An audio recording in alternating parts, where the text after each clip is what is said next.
And so, Secretary Bessent, let's start with something you and I agree strongly on. Last year, you came out in support of a trading ban for members of Congress, and I have introduced legislation to do exactly that.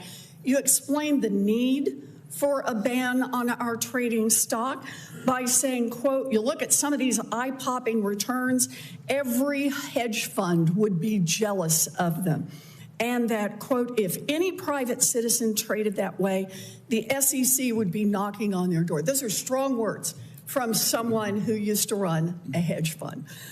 Last month, President Trump's latest financial disclosures came out, and they show that he made more than 3,400 stock trades worth more than $250 million in just the first 3 months of 2026. That's roughly half of what all 535 members of Congress made last year combined. And the value of virtually every one of those stocks that the president traded in is directly affected by President Trump's official actions. So, Secretary Bessent, you and I agree that it is a conflict of interest for members of Congress to trade stocks. Do you also agree that it's conflict of interest for President Trump to trade stocks? Well, a couple of things, Senator. One, President Trump is not sitting in the Oval Office engaging in a high-frequency trading strategy. Clearly, he had an outside manager who was doing that, and I think it's incumbent upon both houses of Congress to get their house in order before you move to the administrative branch. You think it's okay for the president to do this? Because let's be clear, you are a Wall Street guy, so you know better. The investments that President Trump has made are not blind. President Trump literally signed the 113-page document publicly listing all of his individual stock trades at the same time that he is making decisions affecting those stocks. So you're going to sit here with straight face and say it's not a conflict of interest for the President of the United States to do that? I'm going to say this body needs to get its house in order first. How about we get the White House in order at the same time? I would encourage you to do that. I don't trade in individual stocks. I don't own any individual stocks. My house is in order. Thank you. Senator, you're very Mr. rich. Secretary. Others on this committee can't say that, Senator. Let's look at some individual trades. On January 6th, Donald Trump purchased up to $1 million worth of Nvidia stock. 1 week later, his administration changed U.S. policy and loosened the rules on export controls so that Nvidia could sell its chips to China. Now the price of Nvidia stock is through the roof. So, Secretary Bessent, you said last year, if any private citizen traded the way members of Congress do, quote, the SEC would be knocking on their door. So my question is, should the SEC be knocking on President Trump's door to start an investigation over this trade? Again, if this body wants to ban individual stock trading, which I would advocate for yourself, start there. And if you want legislative action to continue, that's your prerogative. So it's our prerogative. So you would support our saying that President Trump should be investigated over this? I would support our trade should be investigated, and President Trump should be investigated. I would support you getting your house in order, Senator. And how about the White House getting its house in order? Would you support that investigation? Please lead by example. I would like to see the President of the United States lead by example. You say there should be an investigation when that kind of activity takes place. How about we start with the White House? Let's do one more.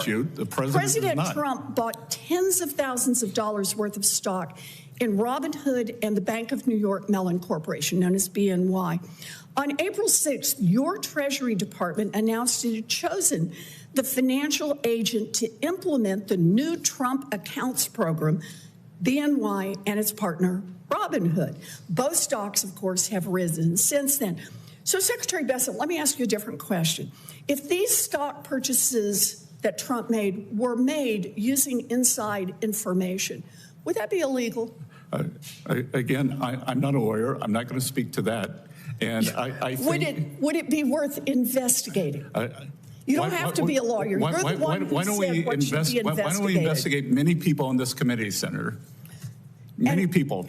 And you don't think the White House should have to follow the same set of rules that are already the law? I think you should get your house in order here. My house is in order. Thank you, Mr. Secretary. And you should have your fellow committee members, mostly on your side of the aisle, do the same. We need stronger anti-corruption rules and conflict of interest rules in Washington for everyone.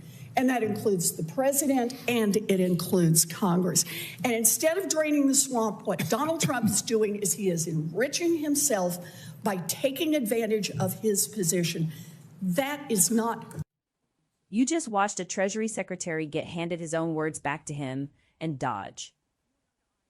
That's not an accident. That's the pattern.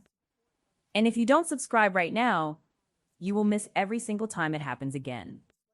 This channel exists because nobody else is going to sit through hours of hearing footage to find the moment a cabinet official refuses to say whether. The President of the United States should be investigated. We do.